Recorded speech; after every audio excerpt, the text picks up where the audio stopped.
ባልና ሚስቶች ነበሩ። ዘወትር ይጣላሉ። እሺ ሲጣሉ አንድ ምሳሌ የሰጠኋቸው አንተ ባህሪያቸው አንድ አይነት ነው። እሺ ምሳሌ ነው የሰጠኋቸው።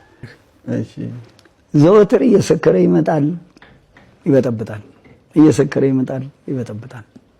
ልደብድብ የሚላል ልክ እንደዛ አሁን እንደምነግርህ ታሪክ ማለት ነው። በኋላ አንተ ሰው አንድ ተረክት ልንገርህ አልኩት። እሺ አለኝ። ሴትዮዋን ይመጣል እንዳንተ ይደበድባታል፣ ሴትዮዋን ይመጣል እንዳንተ ይደበድባታል። ከዕለታት አንድ ቀን ልክ አሁን አንተ እንደምታደርገው ከቁጥጥር ውጭ ሆኖ መጣ። አንጀቷ ሲቆስል የኖረች ሴት ናት። ሰፈር ሰልችቷቸዋል በጩኸታቸው። በኋላ ገፋ ስታረገው ተነጠፈላት፣ ጎባለችበት ለዋ ላይ። ስትቆስል የኖረች ሴት በክርን ጠመደችው። ከዚያ መገልበጥ አቃተው። አሁን ገደለችኝ እንዳይል ወንድነቱ አልሞተም። እጅግራ ይሰራም ዜሮ ሆኗል፣ በመጠጥ ደንዝዟል።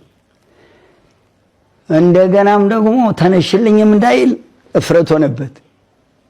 አሰባሰበና እረ ተላለቅን ቶሎ ድረሱልን፣ እረ ተላለቅን ገደለችኝ እንዳይል ነው አላት። ተገዳደልን አለ። አዎ ተገዳደልን፣ ተጫረስን፣ ቶሎ ድረሱልን አለ። አሁን ጎረቤት ያንን ነገር ሰምቶ መጣ። እሺ ሰምቶ የሰው ድምጽ ስትሰማ አሁን እሷ ከስሮ ነች፣ እሱ ግልብጥ አድርጎ ባል ከታች ሚስት እንዳይ ባሏ ቶሎ ከላይ አረገችና እሷ ከስሮ እሷ ወዲያውኑ እሱን ግልብጥ አረገች፣ ከላይ አረገች ከስሮ። ለምን ይሄ ሴት የደበደበችው እንዳይባል ባሏ ውርደቱ ገበናዋን ለመሸፈን ምንም ቢጣሉ አደረገች። ስለዚህ ይሄን ትምህርት ያመጣሁት ለዚህ ሰውዬ ምንድነው፣ አንተ ሰውዬ እቺ ሴትዮ እኮ የባሏን ገበና ማውጣት አልፈለገችም። የባሏን ገበና ማውጣት አልፈለገችም። የባሏን ውርደት አልፈለገችም። እማትፈልገው ግን ስካሩንና ዱላውን አትፈልገውም። አንተ ሰውዬ ምን እያደረክ ነው? ሰው ያስታረኩበት ነው በህይወቴ። ይሄ ሰው ከዚህ ሰውዬ ጋር አንድ አይነት ነው ባህሪው።